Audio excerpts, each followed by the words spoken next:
Michael Harris boarded the Virginia flight with Emily, his 7-year-old daughter, settling into seat 12.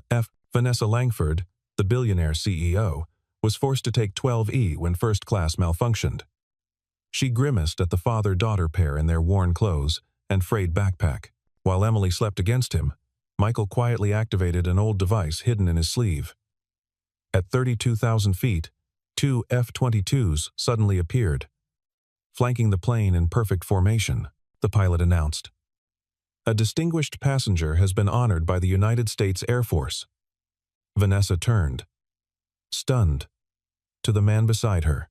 The morning had started like countless others in the small Richmond apartment that Michael Harris called home, though the word home had taken on different meanings over the past 7 years. The kitchen counter bore the organized chaos of a single parent's life. Emily's medications lined up with military precision, each bottle labeled with dosing times in his careful handwriting. The inhaler positioned exactly where small hands could reach it in an emergency. The backup stored precisely 3 inches to the left. The walls that had once displayed unit photos and commendations now served as a gallery for Emily's artwork. Each drawing signed with a flourishing love. Emily that made every sacrifice worthwhile, every struggle meaningful. Michael stood at the stove preparing Emily's breakfast with the same attention to detail he'd once applied to operational planning. Scrambled eggs with exactly 1 slice of American cheese melted through, not too runny, not too firm. Toast cut into triangles because squares were boring, and circles were for babies according to his daughter's complex food hierarchy. Orange juice diluted with 20% water because full strength sometimes triggered her cough, a discovery made through careful observation over months of trial and error. Every movement was calculated, practiced, refined through thousands of repetitions until care became second nature, love expressed through routine. Emily sat at their small table, a thrift store find that Michael had sanded and refinished until it looked almost new. Her thin shoulders hunched over her latest drawing, brown hair falling across her face as she concentrated with an intensity that reminded him painfully of her mother, back when Sarah had still cared about their family, before the disgrace, before the bankruptcy of their former life, before she'd chosen her new husband's reputation over their daughter's needs. The drawing showed an airplane flying over mountains, stick figures visible through impossibly large windows, one labeled Daddy and one labeled Me with arrows for clarity. Daddy, will the mountains be bigger than the buildings downtown? Emily asked, looking up with those impossibly brown eyes that seemed to see straight through him, past the careful facade of normalcy he maintained, straight to the father who would do anything to give her the life she deserved.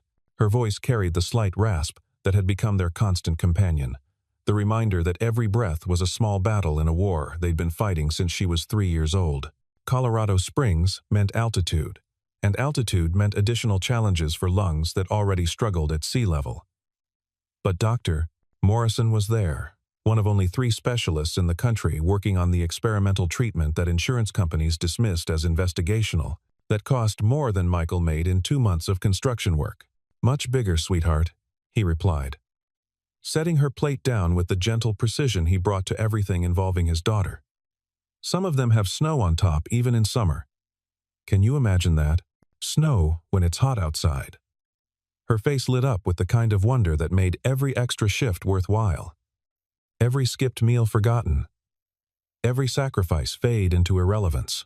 She'd never seen mountains except in pictures, never traveled beyond the careful 100-mile radius their budget allowed.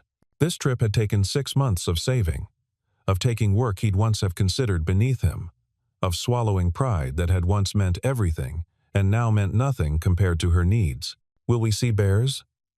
She asked, fork pausing halfway to her mouth. Maybe from far away, Michael said, though he knew they'd see nothing but the inside of medical facilities and their budget motel. Bears are very shy. Good, Emily decided. I don't want them to eat you. Who would make my breakfast? The joke was delivered with 7-year-old seriousness that made him smile despite everything. I'm pretty sure bears prefer berries to daddies, but you're not berry-flavored, Emily pointed out with flawless logic. Unless you've been keeping secrets. Michael checked their documents one more time while Emily finished eating, a habit from years of operational planning where one overlooked detail could cascade into catastrophe. Tickets printed because he didn't trust electronic boarding passes, Emily's medical information sealed in an envelope with emergency contact numbers written in permanent ink, his own identification that told nothing of who he used to be. Colonel Michael Harris had been erased from official records with the same surgical precision that had once made him valuable to his country. Now he was just Michael Harris. Single father. Day laborer. Nobody worth a second glance from anyone who mattered. The apartment around them testified to a life rebuilt from necessity rather than choice. Furniture purchased from thrift stores and yard sales, but maintained with the same attention to detail he'd once applied to mission planning. A bookshelf holding Emily's favorites, alongside a few tactical manuals he couldn't quite bring himself to throw away, hidden behind children's books like guilty secrets. The laptop on the corner desk, ancient by modern standards, but sufficient for helping Emily with homework and occasionally, late at night when she slept, reviewing the electronic warfare techniques that had once been his entire world. Everything clean, organized, functional. A life held together by discipline when everything else had fallen apart. Michael had once commanded Ghost Unit, a designation that didn't appear in any public military records, and never would. They were the ones who fought wars that never made headlines, who prevented catastrophes that the public never knew had been possibilities. Electronic warfare specialists, signals intelligence operators, the kind of soldiers who could turn an enemy's communications network into a weapon against itself. His men had called him Ghost Leader, a title that carried more weight in certain classified circles than any congressional medal. They operated in the spaces between what the public knew about warfare and what actually kept them safe at night. The fall had been as swift as it was calculated. A political scandal involving defense contractors and Senate appropriations had needed a scapegoat. Someone high enough to satisfy the media but not so high as to implicate those truly responsible. Michael had been perfectly positioned, successful enough to be credible, classified enough that the real story could never be told. He could have fought back, could have revealed operations and names that would have cleared him, but destroyed dozens of careers and compromised operations that were still protecting American interests. Instead, he'd accepted the discharge papers without protest, watched his security clearance evaporate overnight, his pension disappear into legal limbo, his reputation transform from hero to pariah in carefully orchestrated leaks that painted him as everything he'd spent his life fighting against. Sarah had lasted 6 months after the disgrace. She'd married a soldier, not a disgraced ex-officer working construction and paying lawyers with money they didn't have. The divorce had been brutal in its efficiency. She'd taken the house, the savings, everything except Emily. And that only because her new husband, a real estate developer with political ambitions, didn't want the burden of a sick child whose medical bills could bankrupt a normal family. Michael had signed the custody papers with relief that surprised him. Emily was all that mattered. Emily was everything that mattered. Emily was the only thing that had ever really mattered. Now he worked whatever jobs his body could handle. Construction when his back allowed. Night security when it didn't. Warehouse loading when neither of those were available. The skills that had once protected national secrets, that had once directed operations across 3 continents, now went toward ensuring Emily's medications were always filled, her treatments never missed, her world as stable as he could make it. He'd learned to shop sales with the same strategic precision he'd once applied to supply requisitions, to mend clothes with the same patience he'd once used to repair communication equipment, to cook nutritious meals on a budget that would have been a rounding error in his former unit's operational expenses. "Is Miss Chen coming to watch me?" Emily asked, finishing her breakfast with the careful slowness that meant she was anxious about the trip. Their elderly neighbor had become their lifeline. The grandmother Emily had never known. The only person Michael trusted with his daughter when work demanded his absence. "Not this time, sweetheart. You're coming with me, remember? We're going on an adventure." The consulting opportunity in Colorado had been unexpected. A former colleague who remembered Ghost Leader when everyone else had been ordered to forget, offering a chance that was part charity and part genuine need for skills that hadn't diminished despite their official erasure. 3 days of reviewing electronic warfare protocols for a private defense contractor. Payment in cash. No questions asked about the gap in his resume that swallowed 7 years like a black hole. Emily's face brightened despite her worry. "And we're flying? In a real airplane?" The excitement in her voice made the credit card debt worth it. He'd promised himself he wouldn't touch the emergency card, the one he kept for her medical crises, But this was a different kind of emergency. This was about giving her something beyond survival, something close to the childhood she deserved. A real airplane, he confirmed. You'll be able to see the clouds from above. What do clouds look like from above? She asked, already reaching for her coloring supplies to document this new information. Like snow that forgot to fall, he said, remembering his first flight in a military transport. Young and convinced he was invincible. White and fluffy, and going on forever. They finished their morning routine with practiced efficiency. Emily's inhaler in her right pocket and his left, backup medications in the carry-on, distributed across 3 different compartments in case one got lost, her favorite stuffed rabbit worn soft from years of comfort carefully placed where she could reach it during the flight. Michael wore his best clothes, which meant his least faded jeans and a button-down shirt that had been new 5 years ago, ironed the night before with military creases that would never quite leave his muscle memory. Emily wore the purple dress Mrs. Chen had made for her birthday, flowers embroidered along the hem with careful stitches that spoke of love in every thread. The ride to Richmond International Airport took 40 minutes in their ancient Honda Civic, a car held together by mechanical knowledge and stubborn refusal to give up. Emily pressed against the window, watching the city wake up, occasionally reporting important observations like a particularly fat pigeon or a dog wearing a sweater. Michael mentally reviewed the consultation materials he'd studied late into the night, electronic warfare protocols that had evolved in the 7 years since his discharge, but still followed patterns he understood in his bones. "Daddy, what if the plane breaks?" Emily asked suddenly, a worry that had apparently been percolating. "Planes are very safe," he assured her. "Safer than cars, actually. They check everything 3 times before flying." 3 times seems like a lot, she said thoughtfully. "Do they check if the wings are still attached? Especially the wings." "Good. Wings seem important for flying." At the airport, Michael lifted Emily onto his shoulders so she could see over the crowds, her delighted laughter worth the protest from his back. They moved through security with practiced efficiency, Michael automatically cataloging exits, defensive positions, potential threats, habits that would never fully fade. Emily charmed the TSA agents with her serious explanation of why her rabbit needed to go through the X-ray machine too, for safety. Meanwhile, across the city in Arlington, Vanessa Langford's morning operated on an entirely different frequency of existence.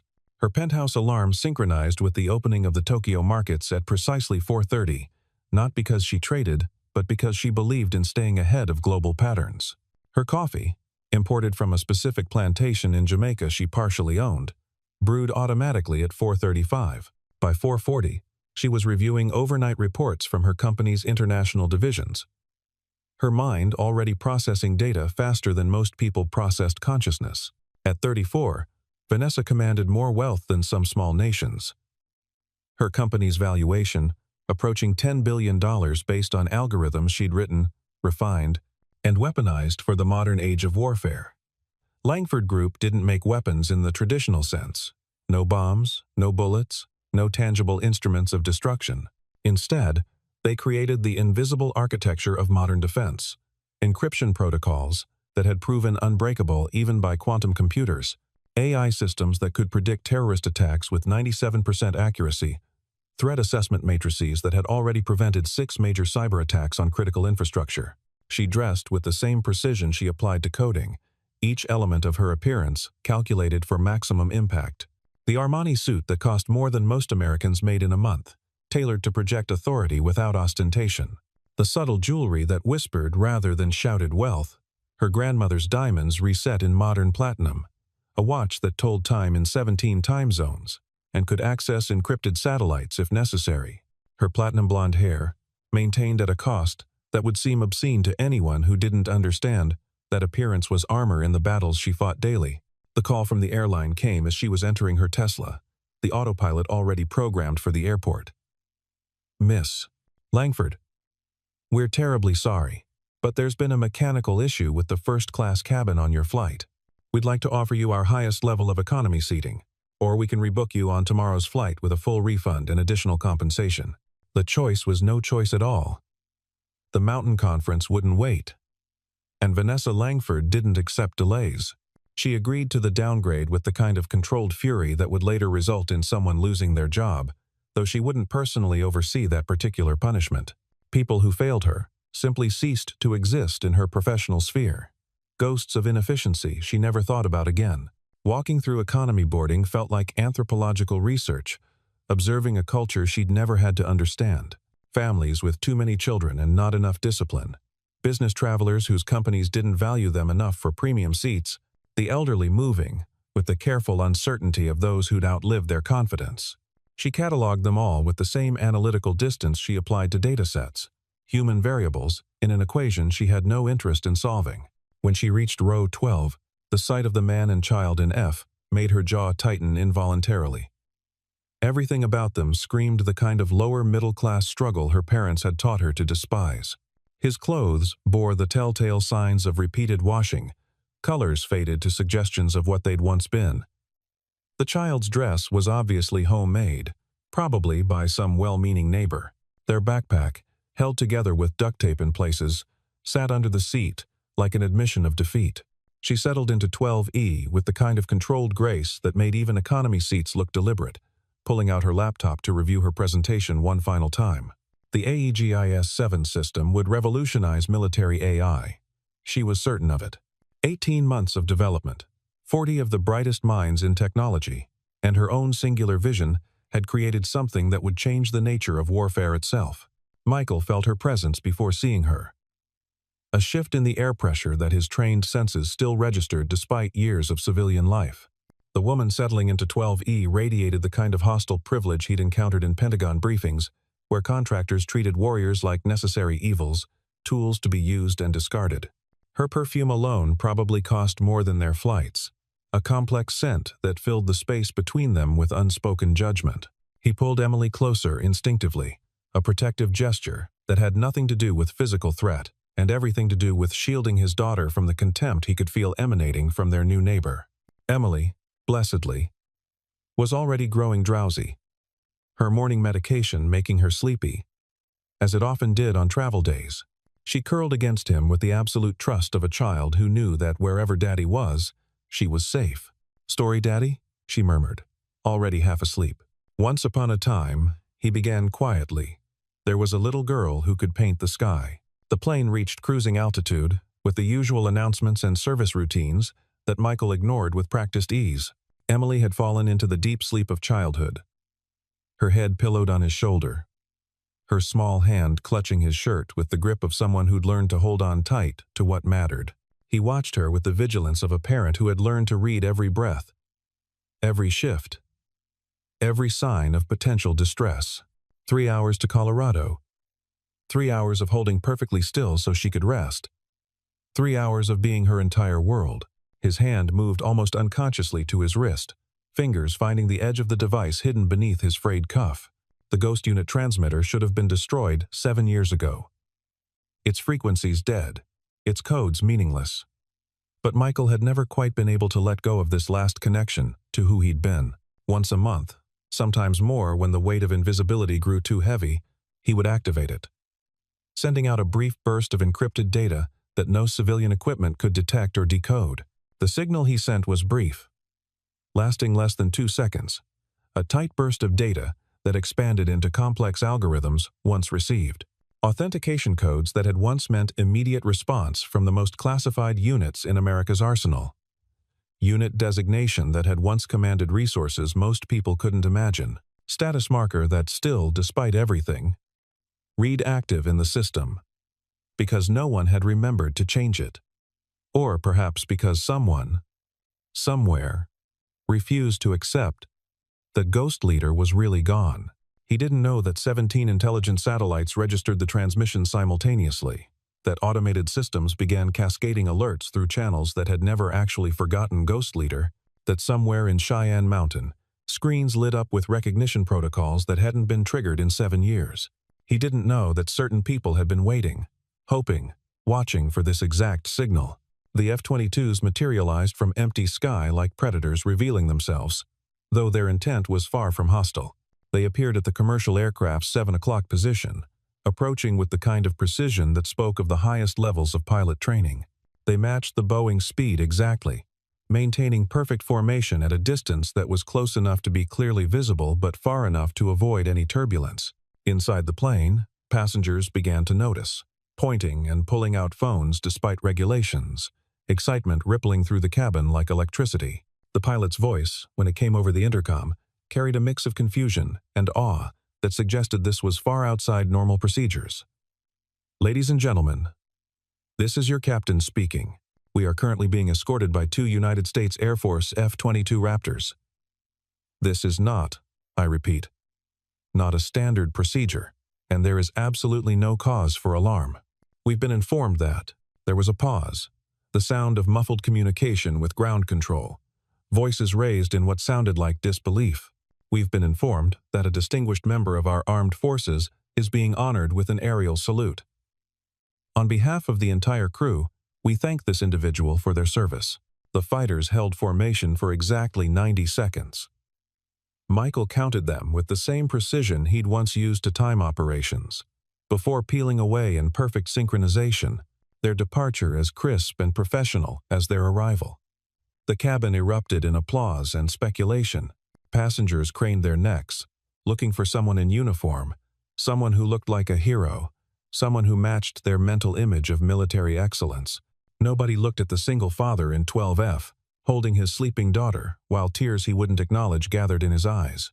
Vanessa found herself gripping her armrest hard enough to leave marks, her analytical mind racing through possibilities. The man beside her hadn't moved during the entire display, hadn't acknowledged it, hadn't done anything except hold his daughter slightly closer. But there was something in his stillness, a quality of attention that suggested complete awareness of everything happening around him. She turned to study him properly for the first time, seeing past the worn clothes to the bearing beneath, the scarred hands that spoke of more than construction work, the eyes that tracked everything while appearing to see nothing. "That was quite something," she said, her voice carefully neutral, testing. Michael glanced at her, his expression unreadable. "Military likes their ceremonies," he replied quietly. "You sound like you'd know," she pressed. "Everyone knows someone who served." It was deflection. Skillfully done. Emily stirred slightly, murmuring something unintelligible before settling again. Michael's attention immediately shifted, checking her breathing, her color, her comfort with the kind of hypervigilance Vanessa recognized from her own security details. But this was different. Personal rather than professional. Love rather than duty. "Your daughter?" she asked, though the answer was obvious. "She's beautiful. She's everything," Michael replied simply. And in those 2 words, Vanessa heard a story she didn't yet understand, but suddenly wanted to. The plane descended into Colorado Springs 40 minutes later, the Rocky Mountains rising to meet them like ancient sentinels. Emily woke as the pressure changed, her hand immediately finding her father's, the practiced response of a child who'd learned to navigate her body's challenges. "Are we there, Daddy?" she asked, voice thick with sleep. "Almost, sweetheart. Look, you can see the mountains." Her face transformed with wonder as she peered past him through the window, and Vanessa found herself watching the child's joy with an unexpected ache in her chest. When was the last time she'd felt wonder at anything? When had she stopped seeing beauty in favor of efficiency? The landing was smooth, passengers immediately beginning their usual shuffle of gathering belongings and impatience. Vanessa stood first, her need to escape the confines of economy overwhelming her curiosity about the man and child beside her. She retrieved her bag from the overhead compartment, her heels clicking authority as she moved into the aisle. Other passengers deferred automatically, recognizing power even if they didn't know its source. She'd taken perhaps 10 steps toward the exit when the forward cabin door opened from the outside, a breach of protocol that made several passengers step back in alarm. The flight attendants looked confused, then suddenly straightened as they recognized the uniform of the man entering. General Thomas Vale entered the aircraft like weather changing, his presence immediately commanding attention even from those who didn't understand military rank. His uniform bore the weight of 40 years of service, ribbons and medals telling stories of conflicts most Americans preferred to forget existed. 2 aides flanked him, their eyes scanning the cabin with professional assessment that marked them as more than standard military personnel. Vanessa's mind immediately went to her defense contracts. wondering if this was about the delayed AI platform, preparing her explanations and deflections.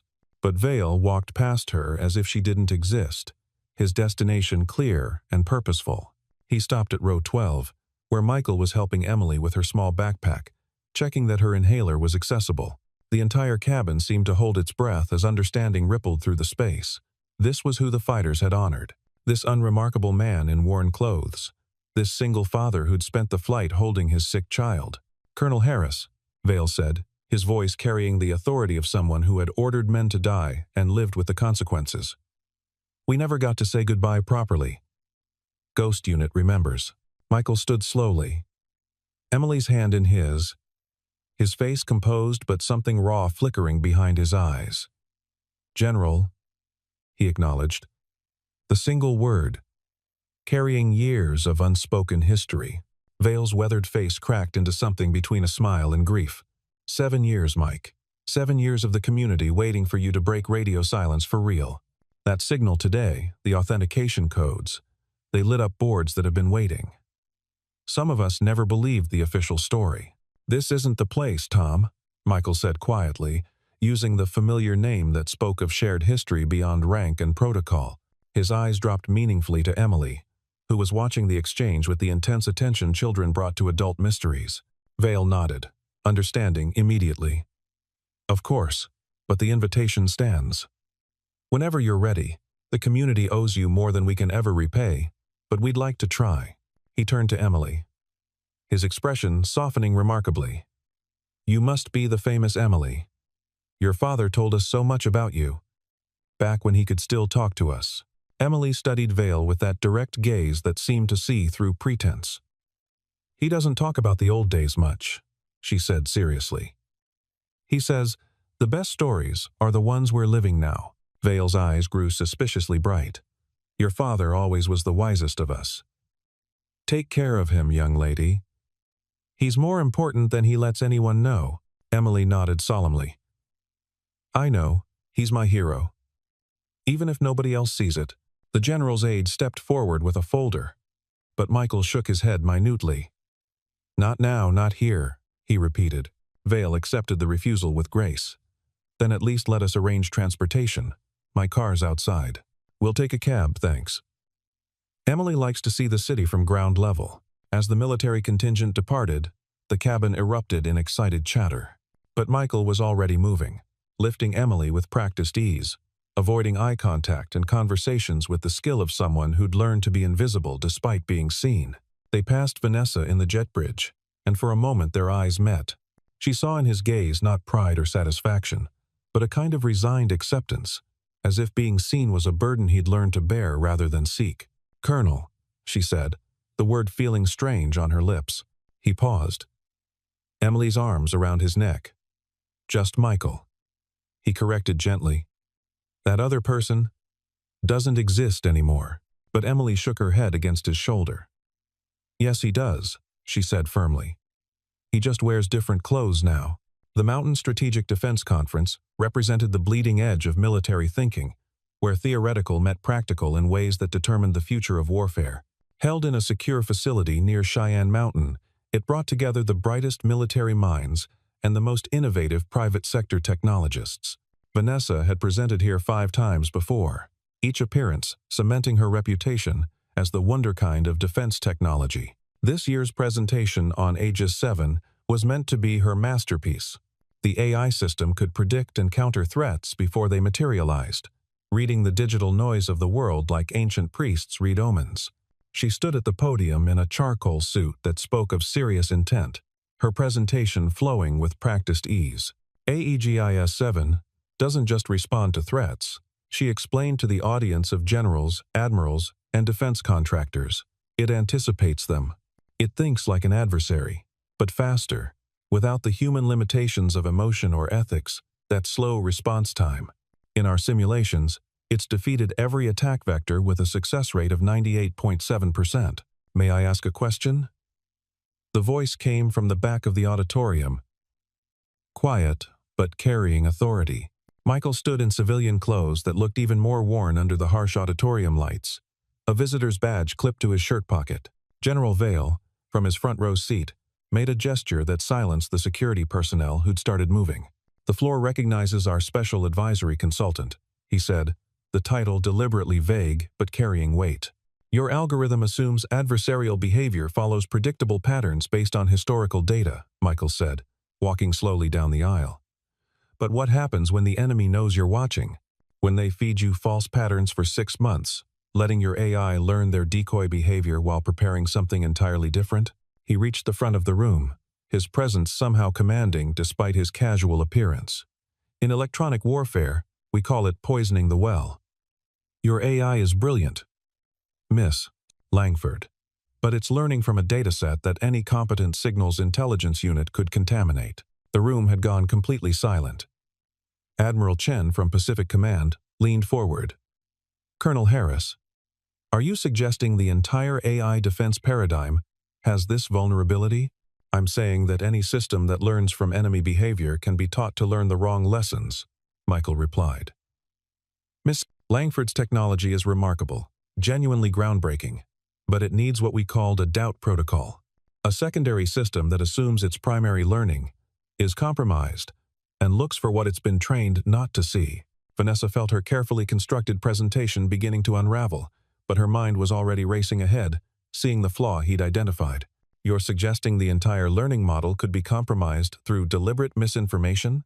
In Ghost Unit, we ran operations specifically designed to train enemy AI on false patterns," Michael explained. 6 months of fake signals, false communications, manufactured data streams. When their systems had fully integrated our deception as baseline reality, we'd strike with something they literally couldn't see coming because their machines had learned not to see it. "That would require essentially building 2 competing AI systems," Vanessa said, her mind already mapping the architecture. "One that learns and one that doubts what it learns." Michael met her eyes for the first time since entering the room. "Welcome to the paradox of electronic warfare, Miss Langford. The moment you trust your intelligence completely is the moment you've already lost." General Vale stood. "Perhaps Miss Langford and Colonel Harris should continue this discussion in a classified setting." As the room emptied, Vanessa found herself face to face with Michael. "You destroyed my entire pitch in 3 minutes," she said. But there was admiration in her voice. "I improved it," he corrected gently. "Your technology could change everything, but only if it learns to doubt itself." "Where's Emily?" she asked suddenly. Michael's expression softened. "With General Vale's wife. They've met before. Margaret makes cookies that Emily insists are magical." The secure briefing room was 3 levels underground, its walls lined with copper mesh. Vanessa's team had been working for 6 hours trying to implement Michael's doubt protocol. The code sprawled across multiple screens, elegant but somehow still missing something essential. Michael sat quietly in the corner, Emily on his lap, working through a coloring book while he occasionally glanced at the screens. She'd returned from her time with Mrs. Vale covered in cookie crumbs and stories about the General's dogs. "It's not working," Vanessa finally admitted. "The 2 systems keep reaching the same conclusions." Michael stood, settling Emily carefully in his chair. "May I?" He moved to the keyboard, his fingers flying across the keys with surprising speed. The code he wrote was different, less elegant but brutally efficient. "You're teaching them to doubt the wrong things," he explained.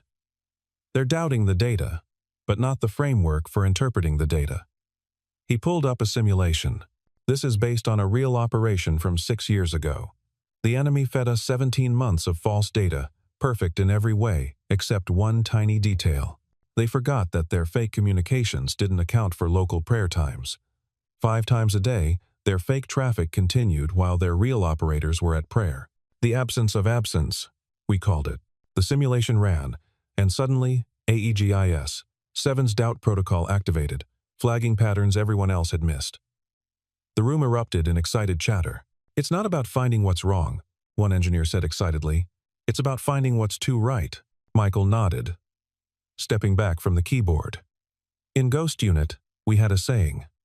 Perfect intelligence is always a lie, because reality is never perfect." He returned to Emily, who looked up from her coloring with a smile. "Did you fix it, Daddy?" "Just help them see it differently, sweetheart." Vanessa watched the interaction, something tightening in her chest. Your daughter seems remarkably composed for a child in such a secure facility. She's been in places like this before, Michael said carefully. When she was younger, Emily looked up. I was 3. Daddy used to work in a mountain like this. But then bad people lied about him, and we had to leave. Mommy left too, but that's okay because she wasn't very nice anyway. The casual delivery of such devastating information made Vanessa's throat close unexpectedly. Actually, Vanessa said, making a decision that surprised her. I'd like to hear more. Perhaps over dinner?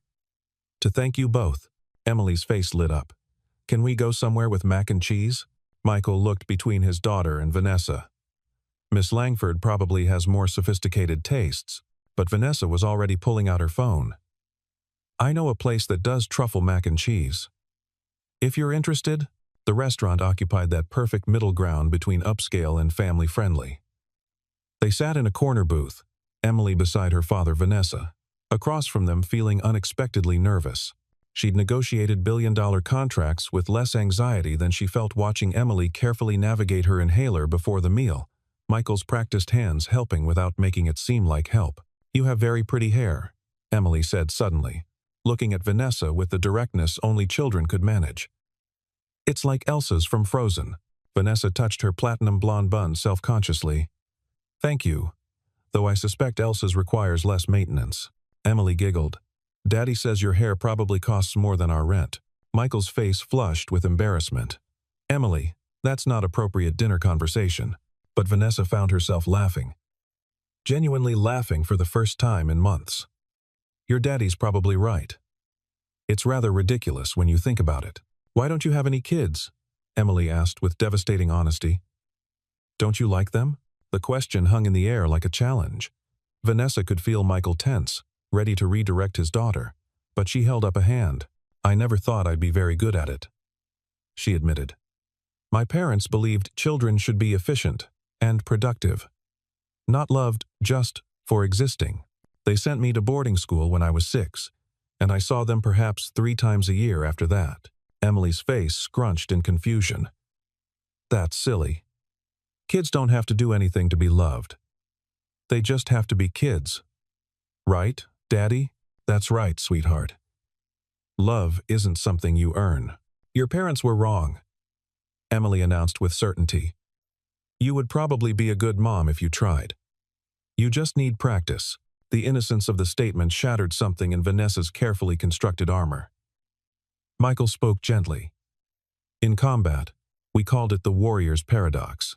The best fighters weren't the ones with nothing to lose. They were the ones with everything to lose who chose to fight anyway. Love doesn't make you weak. It makes you fierce in ways that matter. Is that why you didn't fight back? Vanessa asked. When they scapegoated you, because of Emily, Michael's hand found his daughter's. They could take my rank, my reputation, my future, but they couldn't take her. Fighting back would have meant depositions, trials, media attention. Emily was already sick, already dealing with the divorce. She needed stability. He paused. Hand of places.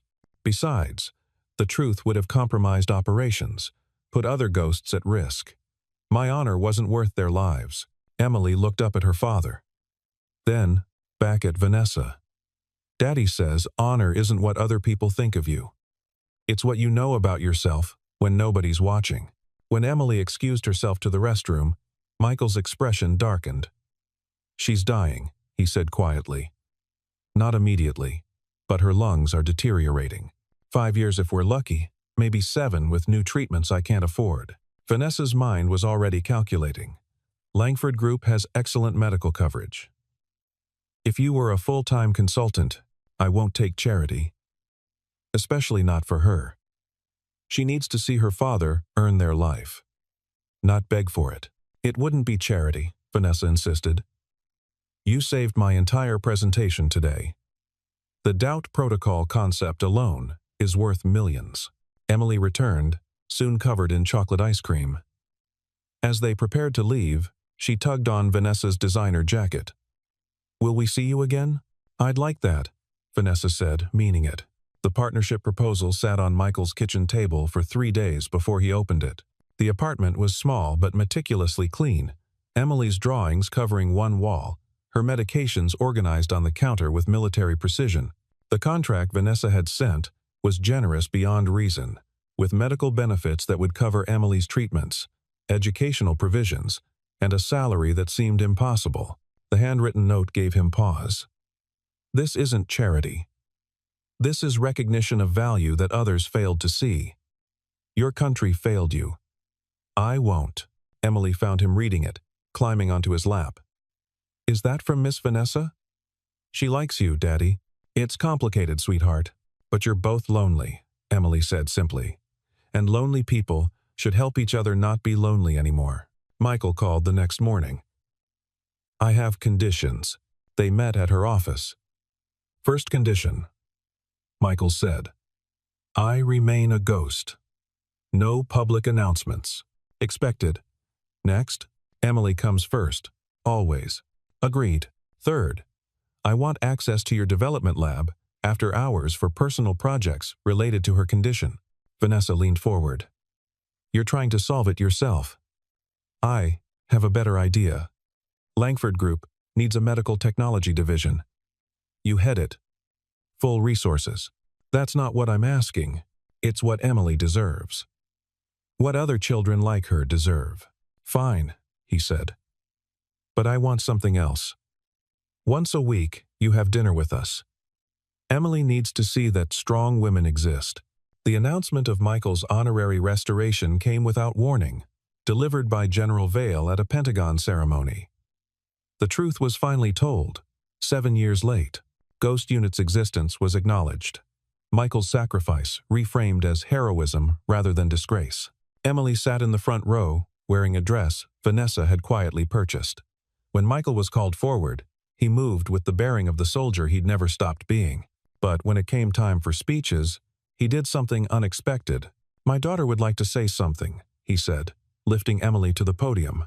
Emily looked out at the room full of brass and politicians. My daddy doesn't like speeches. He says actions matter more than words. So I want to say the words for him. Thank you for remembering that he's a hero. He never forgot, and neither did I. But mostly, thank you for letting him come back. Not to the army, but to himself. He smiles more now. The applause was thunderous. Michael's eyes found Vanessa's across the room, and she felt tears she hadn't authorized slipping down her cheeks. 6 months had passed since that first flight. Vanessa stood outside the apartment door, holding wine and Emily's favorite ice cream.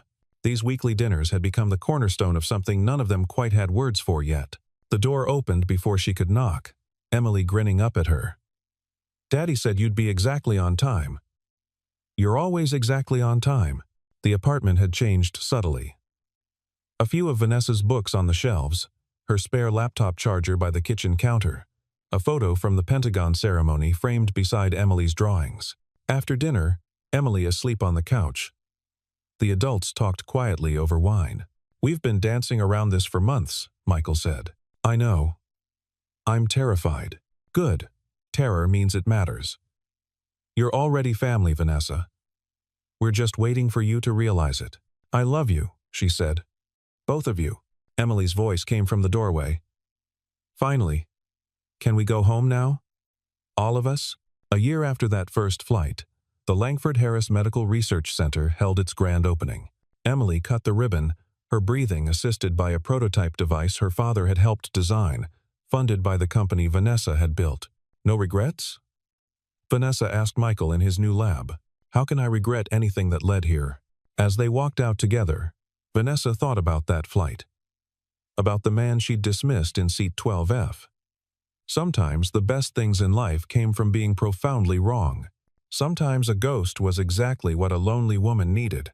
Sometimes a little girl's wisdom could reshape worlds. And sometimes, everyone who ignored the single dad in 12F needed that wake-up call.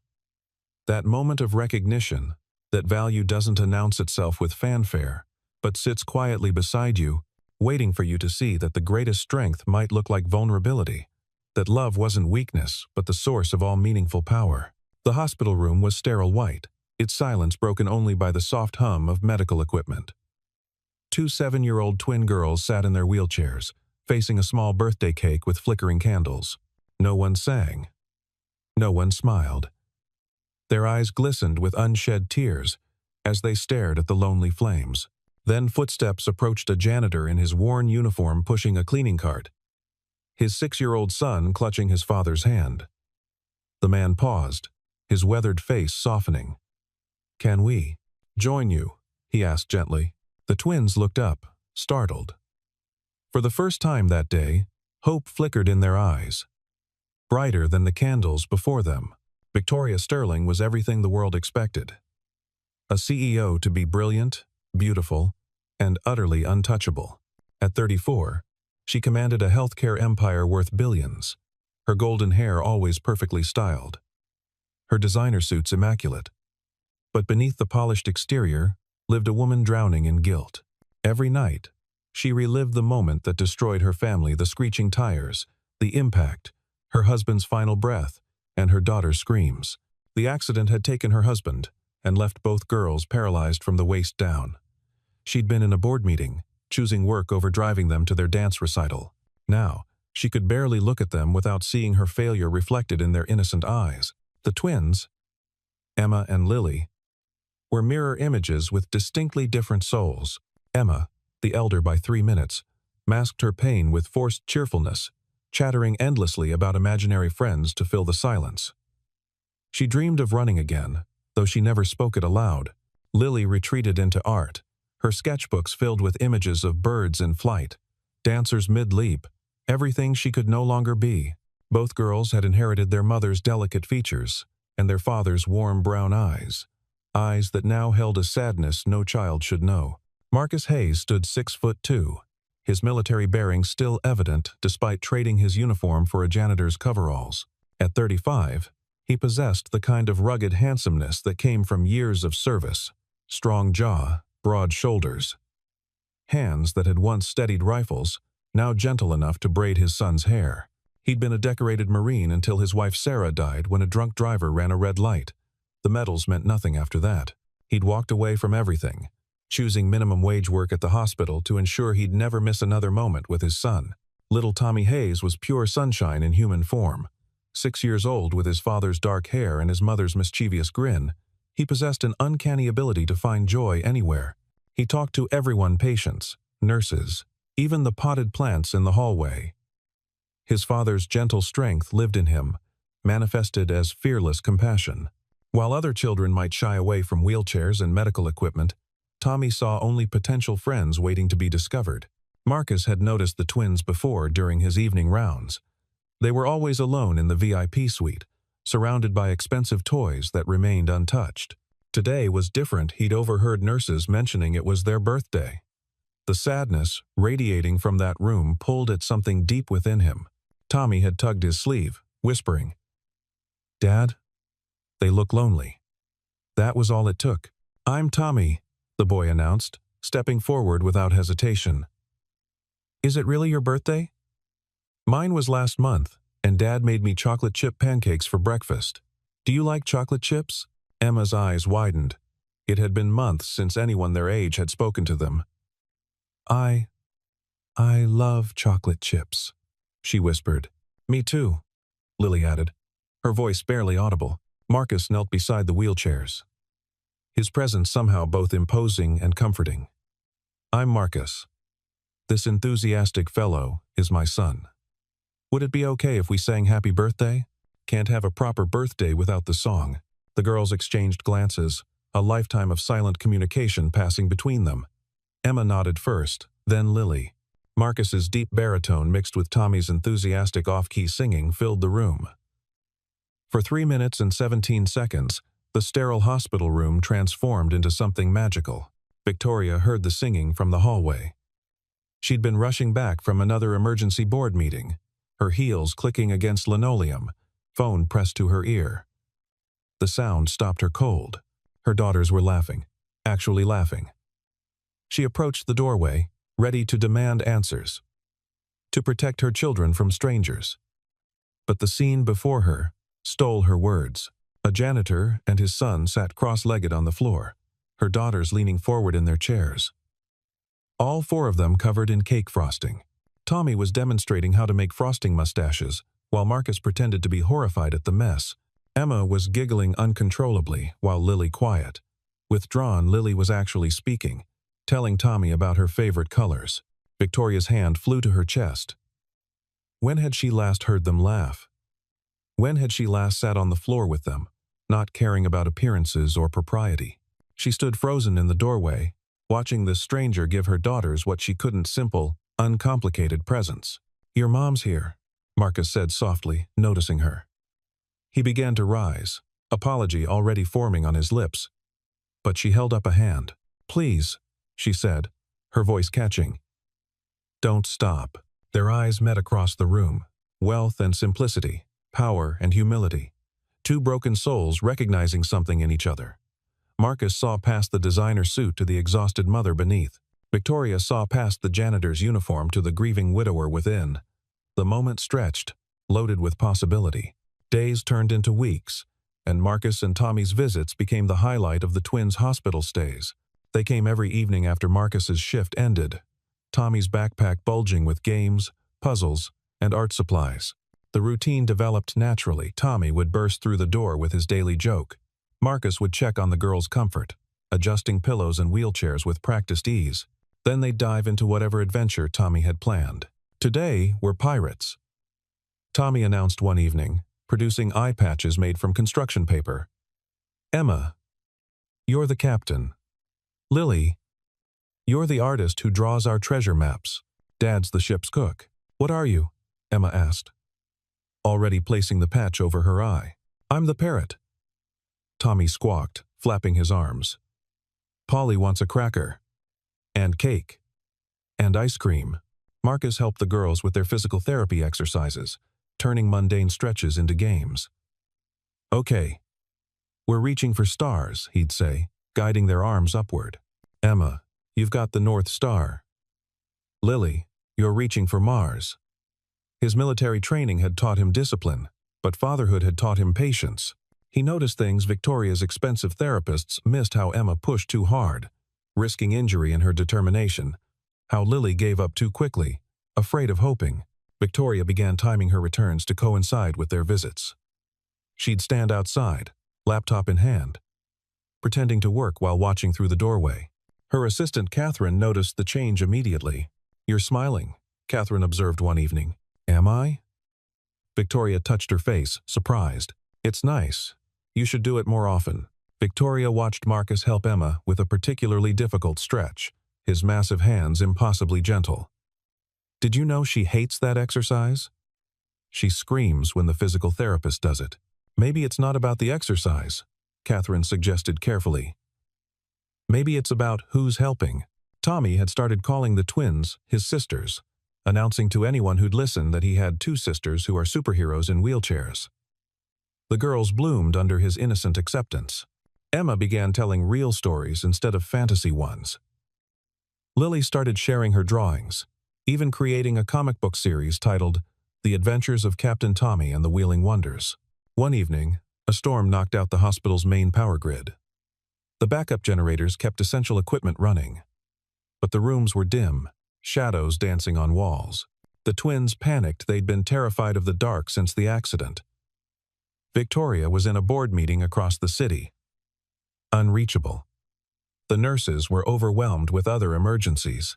Marcus heard their cries from 3 floors down. He and Tommy ran up the stairs, Marcus taking 3 at a time. He found them huddled together, Emma trying to comfort a sobbing Lily. Hey, it's okay," Marcus soothed, gathering both girls in his arms, their wheelchairs pushed aside. "Tommy, grab the flashlight from my cart." They spent the next 2 hours telling stories by flashlight, Tommy doing shadow puppets on the wall, while Marcus created elaborate tales of brave princesses who conquered their fears. When Victoria finally arrived, frantic with worry, she found all 4 asleep: Marcus in the chair between the 2 beds, a twin's hand in each of his. Tommy curled on his father's lap. She stood there, rain-soaked and shaking, watching this man who'd given her daughters peace when she couldn't. Her fingers traced the doorframe, and she made a decision that would change everything. The past haunted both adults like shadows that grew longer with each passing day. Victoria's memories were sharp-edged, cutting her whenever she let her guard down. The board meeting that day had been critical, a merger that would expand their reach into pediatric care. She'd promised to drive the girls to their dance recital, their first performance since starting ballet. "Mommy has to work, sweethearts. Daddy will take you." Those were the last words she'd said to them before their lives shattered. James had been the perfect husband, patient with her ambition, devoted to their daughters. He'd taken the suburban route to avoid traffic, the same route they'd driven hundreds of times. The police said the truck driver had fallen asleep at the wheel, crushing their Volvo against the highway barrier. James died instantly, his body shielding the girls from the worst of the impact. But the damage to their spines was irreversible. Victoria had been presenting quarterly projections when the call came. She'd run from the boardroom in her Louboutins, leaving everything behind. By the time she reached the hospital, James was gone, and her daughters were in surgery. The last thing he'd said, according to witnesses, was, "Tell Victoria I forgive her." Forgiveness. The word tortured her. How could he forgive what she couldn't forgive herself? She'd chosen money over moments, presentations over performances. Now she had all the money in the world, and no one to share it with. The girls survived, but the mother they'd known died in that boardroom.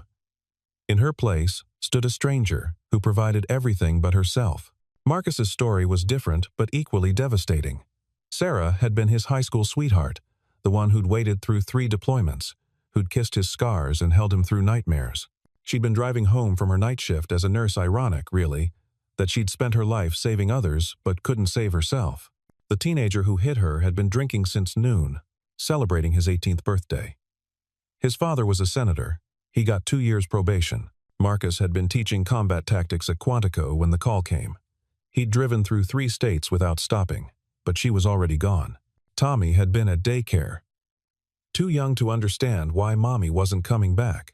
The rage that filled Marcus could have destroyed him. He'd been trained to kill, knew 17 ways to end a life with his bare hands. For one dark moment, standing over Sarah's body, he'd considered it. But then Tommy had wrapped his tiny arms around Marcus's leg and said, "Don't be sad, Daddy. Mommy's with the angels now." That innocent faith had saved him. He'd walked away from everything: the military, the rage, the need for vengeance. He'd chosen love over hate, minimum wage over military honors, presence over prosperity. "I dream about her sometimes," Marcus admitted one evening. He and Victoria sat in the hospital cafeteria, while the children played upstairs under Catherine's supervision. "Sarah, she's always laughing, telling me I'm doing it wrong. James forgave me," Victoria said suddenly, the words escaping before she could stop them. "His last words were forgiving me for not being there. I hate him for it sometimes. It would be easier if he'd blamed me." "Blame's easier than guilt," Marcus agreed. "Anger's easier than acceptance. But easier isn't better. How do you do it? How do you smile? And laugh? And live?" Marcus studied his coffee, choosing his words carefully. "Tommy needs me whole, not broken. Every day I choose to be the father he deserves, even when I don't feel like it, especially when I don't feel like it. Your girls need the same from you. I don't know how to be what they need. I'm not warm like you. I'm not good. You're here, aren't you? Every evening, watching from that doorway. You think they don't know, but they do. Emma always sits straighter when you're there." Lily draws more carefully. Victoria's eyes filled with tears she refused to shed. "I destroyed our family." "No," Marcus said firmly. "A accident destroyed your family. You're just the only one left to blame. Sarah died because a drunk kid made a choice. Your husband died because a tired driver made a mistake. We don't get to control other people's choices. We only get to control how we respond." Their hands met across the table, his calloused fingers covering her manicured ones. It wasn't romantic. Not yet, just 2 broken people holding each other up. "The girls called me Dad during the storm," Marcus admitted quietly. "It felt right," Victoria finished. "Yeah. Is that okay?" Victoria squeezed his hand. "They haven't been that peaceful in months. If you can give them that, call yourself whatever they need." The board meeting was scheduled for a Thursday afternoon. 3 months after Marcus and Tommy first entered their lives. Victoria walked in, expecting routine quarterly reports. Instead, she faced a coup. "Your behavior has become a liability," Board Chairman Harrison Blackwood announced without preamble. He was old money, Yale-educated, with connections reaching into every major hospital on the East Coast, fraternizing with custodial staff, allowing your children to associate with inappropriate companions. "It's unbecoming of someone in your position." Victoria's spine straightened. "My personal life has no bearing on my professional performance, doesn't it?" Harrison produced a tablet, swiping through photos that made Victoria's blood run cold. Pictures of Marcus helping her daughters, of Tommy hugging the twins, of her watching from the doorway with an unguarded expression of longing. These were taken by concerned staff members. "You're the face of this company, Victoria. Your choices reflect on all of us. My choices are my own, not when they affect stock prices." Harrison pulled up a graph showing a minor dip in shares. Words getting out. The CEO of Sterling Healthcare, slumming with a janitor. "What's next? Food stamps? Public school? That's enough," Victoria said. But her voice lacked its usual authority. "We're prepared to offer a solution," Harrison continued smoothly. "End this association. We'll provide a generous bonus for the janitor's relocation, say $50,000, enough to start fresh elsewhere. Your daughters need stability, Victoria, not fantasy. You want me to buy him off? We want you to remember who you are, what you've built, what you could lose." The threat hung unspoken, but clear. Victoria left the meeting numb. She found Marcus in the children's room, helping with homework. Tommy was teaching the twins multiplication, using candy pieces, making Marcus pretend to steal them so the girls could practice catching the candy thief. "Marcus," she said quietly, "we need to talk." They stood in the hallway, fluorescent lights harsh overhead. She explained the board's ultimatum, watching his face close off, the warmth dying in his eyes. "I understand," he said simply. "No, you don't. I do." His voice was steady, resigned. "I've always known this had an expiration date. You're you, and I'm me. Oil and water. That's not." "It's okay, Victoria. I'll explain to Tommy. We'll stop coming around. The girls will adjust. Kids always do." The lie tasted bitter on his tongue. Tommy didn't understand. "But why, Dad? Did we do something wrong? I promise I'll share my toys better. I won't make messes." "Please, Dad. They're my sisters now." Marcus held his sobbing son, his own eyes burning. "Sometimes, buddy, things just don't work out." Upstairs, the twins were inconsolable. Emma threw things, screaming that she hated everyone. Lily stopped speaking entirely, retreating so far into herself that doctors grew concerned. Victoria sat in her office, staring at the resignation letter she drafted and deleted 17 times. Harrison's assistant leaked the photos to a gossip blog, adding salacious headlines about the CEO's secret janitor lover and riches to Rag's romance. The story went viral overnight. Investors called emergency meetings. The board demanded immediate action, but something else happened too. Nurses who'd watched Marcus with the twins started speaking up. Parents of other sick children shared stories of how Tommy's innocent joy had brightened their darkest days. A social media campaign began number Love Not Labels featuring pictures of the children together, their happiness undeniable. Victoria was reviewing the PR disaster when Catherine burst in. "You need to see this." She pulled up financial records, transaction histories that made no sense until suddenly they did. Harrison had been shorting company stock, betting against Sterling Healthcare while serving as board chairman. Every scandal, every leaked photo, every controversy, he'd profited from them all. "He's been planning this for months," Catherine explained, destabilizing the company to trigger a hostile takeover. "He has buyers lined up, planning to gut the pediatric ward and convert it to elective surgeries. More profit, less overhead." Victoria's blood turned to ice. The pediatric ward was James's legacy, funded by his life insurance. It provided free care to families who couldn't afford treatment. It was the only good thing to come from their tragedy. "Get me legal," Victoria commanded, her CEO persona slamming back into place. "And find Marcus. Now." But Marcus was already at the hospital, though not for the reason she expected. The fire started in the electrical room at 7:43 p.m., according to the official report. A combination of old wiring and the recent storm damage created the perfect disaster. The flames spread through the ventilation system, reaching the pediatric ward within minutes. Alarms screamed as smoke-filled hallways. Victoria was in her car, racing to find Marcus, when the call came. "The twins' room, we can't reach them. The automated doors have locked, trapping them inside." She abandoned her Mercedes in the middle of traffic, running 8 blocks in heels, her lungs burning. She reached the hospital to find chaos, fire trucks, ambulances, crowds of evacuated patients. Security held her back as she fought to get inside. "My daughters are in there." Marcus had been cleaning the lobby when the alarms went off. Hospital protocol demanded immediate evacuation, but his mind went straight to the twins. Tommy was safe at home with their neighbor, but Emma and Lily were alone up there. He knew Victoria was at another board meeting. He knew the nurses would prioritize ambulatory patients first. He didn't hesitate. Taking the stairs 3 at a time, Marcus covered his face with his wet uniform shirt. The smoke grew thicker with each floor, but his military training kicked in stay low, follow walls, count doors.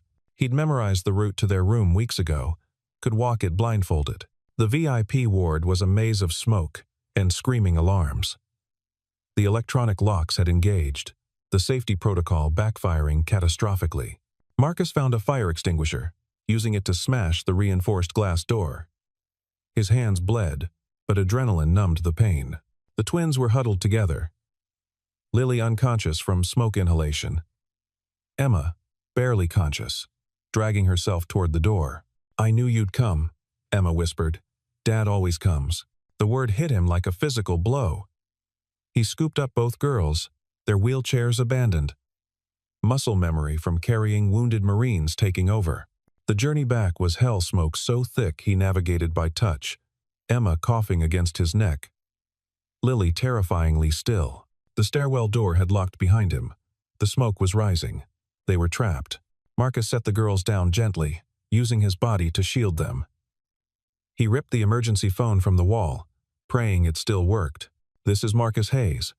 I have 2 children in stairwell C, 4th floor. We need immediate extraction. Sir, you need to evacuate. I have Victoria Sterling's daughters. They're in wheelchairs. They can't walk. Please." The line went dead.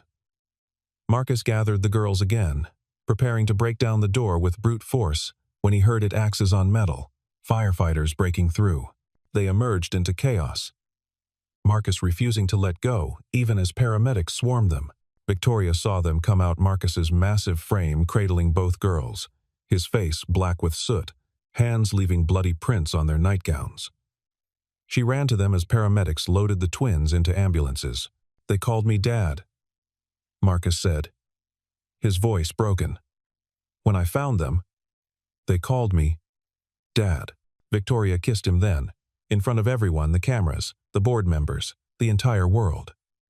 It tasted of smoke and tears and promise.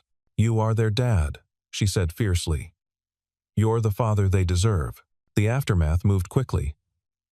Harrison's crimes were exposed when investigators found evidence on his computer, which survived the fire. He'd paid off the building inspector to overlook the electrical issues, gambling that any incident would further destabilize Victoria's position. He hadn't counted on a janitor's courage or a mother's fury. The trial was swift. Harrison got 15 years for corporate fraud, insider trading, and reckless endangerment. His assets were seized, mysteriously funding a complete renovation of the pediatric ward's electrical system. Victoria called her own emergency board meeting the day the twins were released from intensive care. She walked in pushing Lily's wheelchair while Marcus pushed Emma's, Tommy riding on his father's shoulders. The remaining board members shifted uncomfortably. "I'm restructuring," Victoria announced without preamble.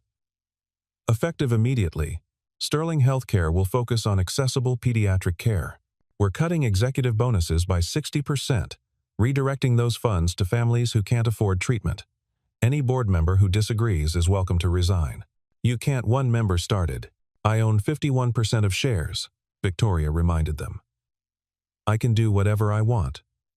And what I want is a company my daughters can be proud of. A company their fathers would have built. She used the plural deliberately, her hand finding Marcus's. The room erupted in protests, but Victoria didn't care. She'd spent years building an empire on ambition and ice. Now, she would rebuild it on love and fire. Marcus enrolled in night school, studying healthcare administration. Can't have the CEO dating a janitor forever. He'd joke. But Victoria would silence him with kisses. I fell in love with the janitor, she'd remind him. Everything else is just details. They moved slowly, carefully, aware of the children watching.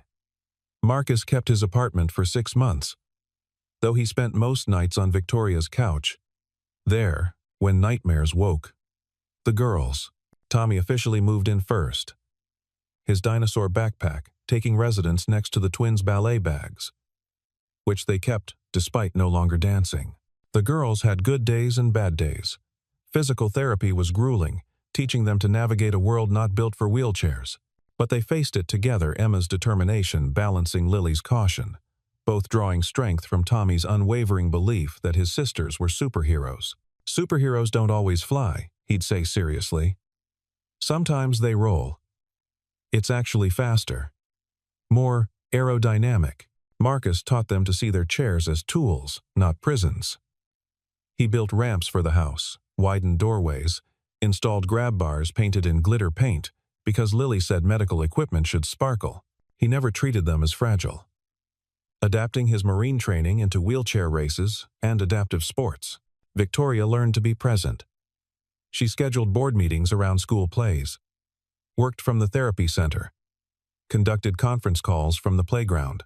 Her phone still rang constantly, but she'd learned which calls could wait. All of them, it turned out, could wait when her children needed her. The wedding was small, held in the hospital chapel where they'd first found their family. Tommy was the ring bearer, insisting on wearing a cape with his suit. The twins were flower girls, their wheelchairs decorated with so many flowers they looked like parade floats. Catherine stood as Victoria's witness, while Marcus's marine buddy, who'd flown in from California, stood as his. Do you, Victoria Sterling, take this janitor to be your husband? The chaplain asked, eyes twinkling. Former janitor, Marcus corrected. I'm in management now, still cleaning up messes, Victoria said, making everyone laugh. They'd written their own vows. Marcus went first, his voice steady, despite the tears on his face. Victoria, you and your daughters gave Tommy and me a reason to hope again. You saw past the uniform to the man underneath. You trusted me with your most precious treasures.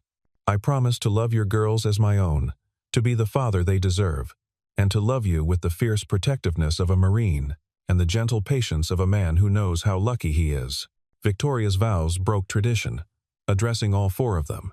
Marcus, Tommy, Emma, and Lily, you 4 saved me. I was drowning in guilt and isolation, and you threw me lifelines of laughter, acceptance, and unconditional love. I promised to choose presence over profit, moments over meetings, and family over everything. We may not have started as a traditional family, but we're choosing to become one now. Tommy interrupted the kiss to announce. Finally. Now. Can we have cake? 1 year later, the twins' 8th birthday arrived with fanfare instead of solitude. The house, their house now, with its accessible design and walls covered in Lily's art and Emma's achievement certificates, bustled with preparation. Tommy, now 7, had appointed himself party coordinator, wearing a clipboard and whistle he'd found in Marcus's military trunk. Balloons need to be higher, he commanded, making Marcus laugh as he lifted his son to tape streamers to the ceiling. Sir, yes sir. Marcus saluted, earning a giggle. Victoria emerged from the kitchen, flour in her hair, frosting on her designer apron. She'd insisted on making the cake herself, 3 tiers of chocolate chaos that leaned slightly left but radiated love. It's perfect, Lily said, wheeling over to inspect it. She'd started speaking more in recent months, her voice growing stronger with each passing day. It looks like the Leaning Tower of Pisa, Emma observed, then quickly added, but the delicious kind. The party was intentionally small, just family and a few close friends. No photographers, no media, no board members checking their phones. Catherine arrived with her partner and their new baby. Marcus's Marine buddy brought his family. The nurses who'd cared for the twins stopped by with handmade cards from other children in the ward. As the sun set, they gathered around the cake. 8 candles flickered, one for each year of the twins' lives, but also symbolizing new beginnings. The singing started naturally, no longer confined to just happy birthday. Tommy had written his own version, happy birthday to my sisters, who are cooler than any misters. They're the best in the whole world. Happy birthday to you. Make a wish, Victoria urged, her arms around both girls' shoulders. Emma and Lily looked at each other, then at their family, their real, chosen, perfect family. They closed their eyes, synchronized as always, and blew out the candles together. What did you wish for? Tommy asked eagerly. If we tell, it won't come true, Emma said mysteriously, but Lily smiled, breaking their twin code just this once. We wish that everything could stay exactly like this, forever. Marcus lifted Tommy onto his shoulders, while Victoria knelt between the wheelchairs, pulling her daughters close. Catherine snapped a photo not for publicity or proof, but simply to capture the moment when 5 broken pieces became whole. You know what the best part is? Tommy announced from his perch. Now I have 2 sisters, and nobody at school believes me when I tell them they're both superheroes who can draw anything and know everything, and have the coolest wheelchairs that I helped decorate with racing stripes. The racing stripes were an excellent touch, Marcus agreed solemnly. Dad helped too, Emma said, the word flowing naturally now. He said every chariot needs proper decoration. Your dad's a smart man, Victoria said, catching Marcus's eye over the children's heads. The smartest, Lily agreed. He married Mom, didn't he? As laughter filled the room, Victoria thought about the journey that had brought them here. The pristine hospital room where 2 lonely girls had sat before an untouched cake seemed like another lifetime. The woman she'd been isolated in her tower of success felt like a stranger. The man Marcus had been drowning in grief had transformed into the anchor their family needed. Tell the story again, Tommy requested. The one about how we became a family. Which version? Marcus asked, settling into his favorite armchair. The one where I'm a knight rescuing princesses from a tower. No. All 3 children chorused. The real one, Emma insisted. The one where you were just cleaning, and we were just sad, and Tommy was just talking to everyone like always. And Mom was just watching from the door thinking nobody noticed, Lily added with a grin. I was subtle, Victoria protested. You were wearing $3,000 heels that clicked on linoleum, Mom, Emma pointed out. We could hear you from the elevator. Tell them about the first words, Tommy urged. The very first words. Marcus's voice softened with memory. Can we join you? 4 words, Victoria murmured, pulling Tommy from Marcus's shoulders into her lap. 4 words that changed everything. Because family, Lily said quietly, reaching for Emma's hand, isn't about blood or money or perfect lives. It's about choosing, Emma continued, squeezing back. Choosing to show up when it's hard, choosing to stay when it's scary, Tommy added. Wise beyond his 7 years. Choosing to love when you're broken, Marcus said, his hand finding Victoria's, and choosing each other. Victoria finished. Every single day. Outside, snow began to fall. Unusual for the season, but perfect for the moment. The children pressed against the windows, watching the flakes dance in the streetlight's glow. Emma and Lily's wheelchairs had been upgraded, recently custom designs with Tommy's input, featuring flames for Emma and butterflies for Lily. They rolled smoothly across the hardwood floors Marcus had installed himself, each plank laid with thoughts of his daughter's independence. Can we go out? Lily asked hopefully. In the snow? Victoria's old self would have worried about cold, about wet wheels, about 1,000 dangers. Please, Mom? Emma's eyes sparkled with mischief. We could have a snowball fight. Unfair advantage, Marcus declared. They have seated positions for better aim. We'll go easy on you, old man. Emma shot back, making everyone laugh at Marcus's mock outrage. They bundled up Victoria in designer boots that would be ruined, Marcus in his worn military jacket, the children in mismatched winter gear that spoke of a home where perfection mattered less than participation. Tommy pushed Lily's chair, while Marcus handled Emma's, Victoria carrying blankets and hot chocolate supplies. The yard transformed into a battlefield of joy. Snowballs flew with strategic precision, Marcus teaching angles and trajectory, Victoria abandoning dignity to dive behind snow fortifications, the children shrieking with delight. A neighbor, watching from their window, saw not tragedy or inspiration, but simply a family playing in the snow. Later, as they warmed by the fireplace, Tommy fell asleep against Emma's chair, while Lily dozed on Marcus's shoulder. Victoria sat on the floor, her head against Marcus's knee, watching the fire paint golden shadows on her children's faces. "I love you," she said suddenly, the words encompassing all of them. "We know," Emma said sleepily. "You quit 3 board meetings, learned to bake, and let us ruin your boots. That's definitely love." "The boots were hideous anyway," Victoria admitted, making Marcus chuckle. "I have something for you," he said suddenly, producing a small wrapped package. "For all of you, actually." Inside were 5 compass pendants, each engraved with coordinates. "What do they mean?" Lily asked, studying the numbers. "They're the coordinates of the hospital room where we met," Marcus explained. "So no matter where life takes us, we can always find our way back to that moment. The moment we became us," Tommy mumbled, still half asleep. Victoria held her pendant to the firelight, watching it gleam. Once, she'd measured success in stock prices and board positions. Now, she measured it in sounds: Tommy's laughter, the twins' whispered secrets, Marcus's off-key humming while he cooked. She measured it in moments: homework sessions that dissolved into tickle fights, family meetings where everyone got equal votes, quiet evenings when words weren't necessary. "Hey, Mom," Emma said suddenly. "I'm glad the elevator was broken that day." "What?" Victoria asked, confused. "The elevator was broken that day, remember? That's why Dad had to take the stairs with his cleaning cart. That's why he walked past our room.